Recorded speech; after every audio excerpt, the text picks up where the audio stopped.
Hello guys and welcome to Mark Shrimp Tanks. Today we're going on the hunt for fresh spring stinging nettles. Buon momento!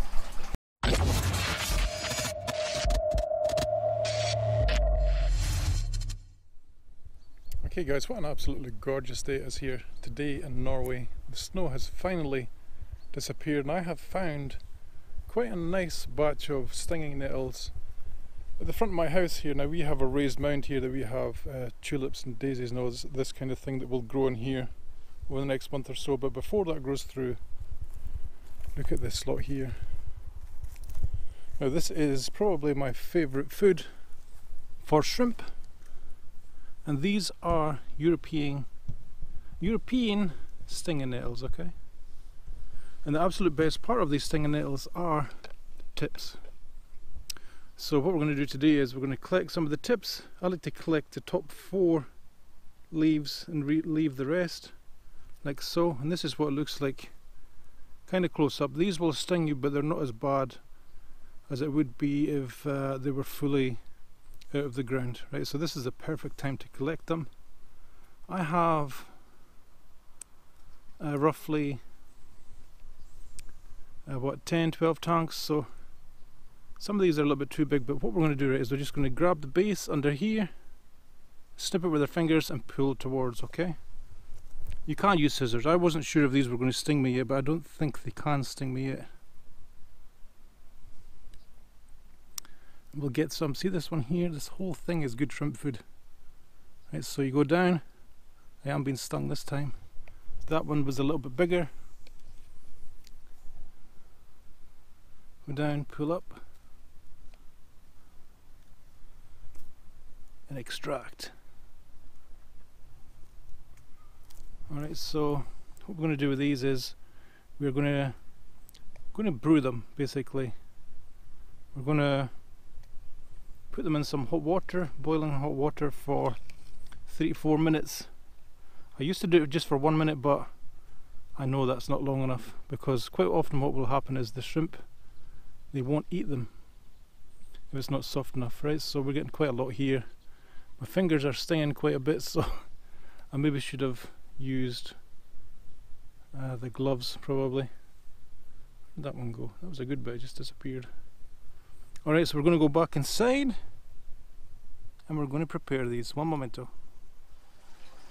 So we are inside. We have our kettle here that I boiled. I didn't want to put you through waiting to watch a boiling kettle, that would be kind of boring. So we have our nettles looking good, and we have our timer here, right? So we're going to put the hot water into our nettles. This is boiling hot water, right? And I want to leave this for at least 3 minutes. Okay, I've done it in the past where I've left it for 1 minute, I've done it for 2 minutes, and it's just never the same, right? So we want to get this all pushed down, try and get as much of the air out of the leaves as you possibly can, because it will affect the way the leaves are blanched. I think the term is technically. Okay, so we're going to put our little fat man on here. We haven't used him for a while. Hello, fat man. And we're going to put him on for 3 minutes, okay? And then I shall be right back. One moment, guys. It has been roughly 3 minutes. The fat man didn't ring for some reason. Maybe I'm going deaf, so I think it was roughly 3 or 4 minutes. And I can see that some of these nettles have sunk, right? So what we're going to do is, just in case they're not ready yet, I'm going to take one from the bottom that I think has sunk, like this one. You see it? And I'm going to dip it in cold water just so it doesn't burn my fingers. Right? And then what we're going to do is we're going to roll it up in my fingers into the tank. Okay, we're just going to test one bit in this tank, right? So the way I always do is I roll the nettle. It might be kind of hard for me to do with one hand. Normally I roll the nettle and give it a little squeeze, guys, when you're rolling it, right? I don't want the water to go everywhere. See all the water that comes out? You want to give it a squeeze because this will be full of air as well. So try and give it a squeeze as much as you can. And with a little bit of luck, right, this will sink first time to the bottom. Please. Please, guard, if there is a guard. Please. See, it's going down. Right, so 3 minutes is enough for this, I think.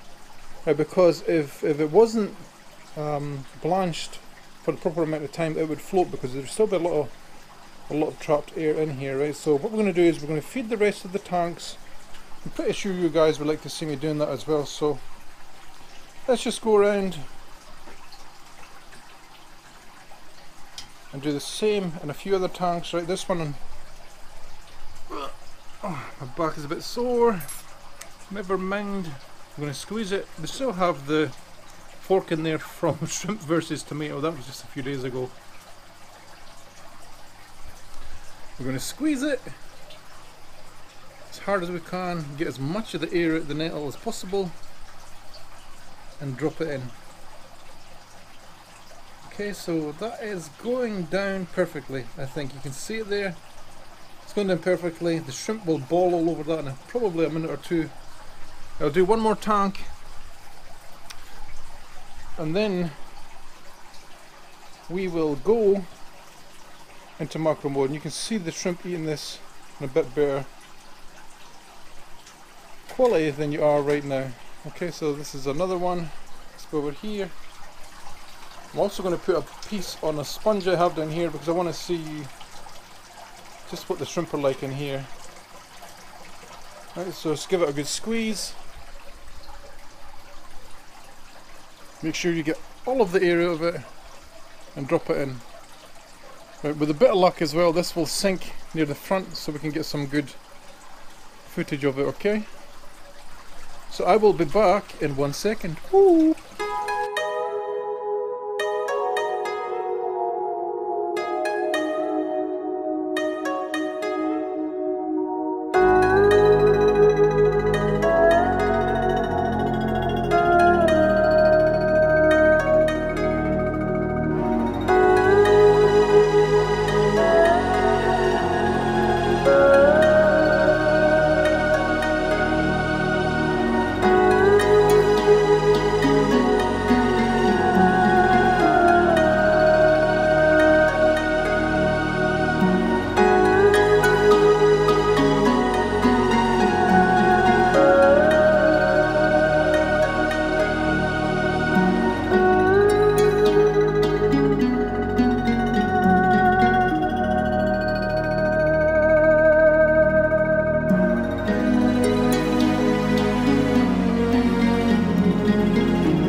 Well, it would seem to me that the shrimp absolutely love nettles. I think they were saying long time no see nettles, because they pretty much jump on it as soon as they went in. Some of them went into like a frenzy as well.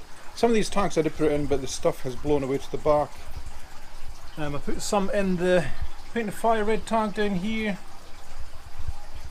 I put it everywhere actually.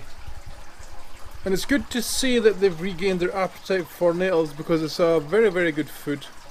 It's full of vitamins and minerals. It's free. And one of the things I didn't ever tell you about this, guys, as well, is nettles, when they sting you, right? The thing that hurts you is a thing called folic acid, right? Remember this thing we talked about before with how to beat Vibrio bacterial infections? Well, it turns out all along, I've known this for a while, I just never said it in a video. It turns out all along that folic acid is in nettles. This is why when we're cooking it to give our shrimp, that we're not boiling it, because we want it to retain some of the folic acid in the hope that it gives the shrimp some folic acid as well. Okay, In this picture you could probably say I have tangerine tigers in here as well. I'm expanding everything, you know, because for too long I've had this just as a crystal red shrimp tank and it has become, for me, a little bit stale, right? It needs a little bit more oomph in it, so to speak, right? So I have tangerine tigers in here, so we should see some fancy baby tigers born in here, right? So this one that you can see in the picture right there, she has been buried for quite a while. She's probably due to drop her babies anytime soon, right? And it'll be fascinating, guys, to see what actually comes out, right? Let's have a look at the other tanks. While we're here, these guys were on it. You saw in the picture before, and they've kind of went off it a little bit. I did feed these guys yesterday, maybe I overfed them a little bit. This tank here will be getting shrimp in it today. We are going to put pandas in here, I think. Have some tangerine tigers and cherry shrimp in here. And there's a lot of them in here. This is like kind of like my collection tank for... It's like another cull tank, but it's just for these two species because I don't want these tigers breeding with my other ones, right? These will be ones that I will sell at a later date. Orange eye blue tigers. I have lots and lots and lots of them in here. Now you look in the gravel, there's lots of babies all over the place. And I'm going to have to start moving some of these on sooner or later, but I think what I'll do, guys, is I'll put one or two into this tank, so that puts more different genetics into this tank as well. What was interesting when I was looking at this one here is I'm not sure if this will come out on this GoPro camera very good. When I was sitting watching these guys is these guys get really big. For some reason they get much bigger than the other tanks, and I'm not sure if it's just because there's so many plants in here and there's so much water, or if it could be because the water is slightly colder. This tank is about 2 degrees colder than all the other ones, and I think that's because of the water volume is able to keep its temperature down compared to the other ones. What was also cool in this tank today, guys, was I actually saw a couple of blonde tiger shrimp. Now normally I have put tiger shrimp in here before, but it's like one of those things you never ever see them. And then today I saw 3 of them in here. Of course they're not here now. What's also interesting is I put that food in there, right? Over here I put a bit of weed from the other tank in here, and look at them all over it. And when they come to the camera we want to see. This is cool, this one as well. This tank will be getting some fan shrimp in here hopefully within a week or two. I think they'll look great in here, guys.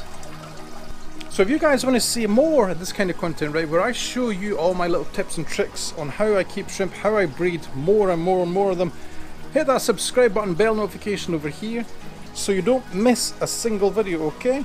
Thank you all for watching. I really appreciate all your support. I'll catch you in the next time. Take it away, patrons. Bye!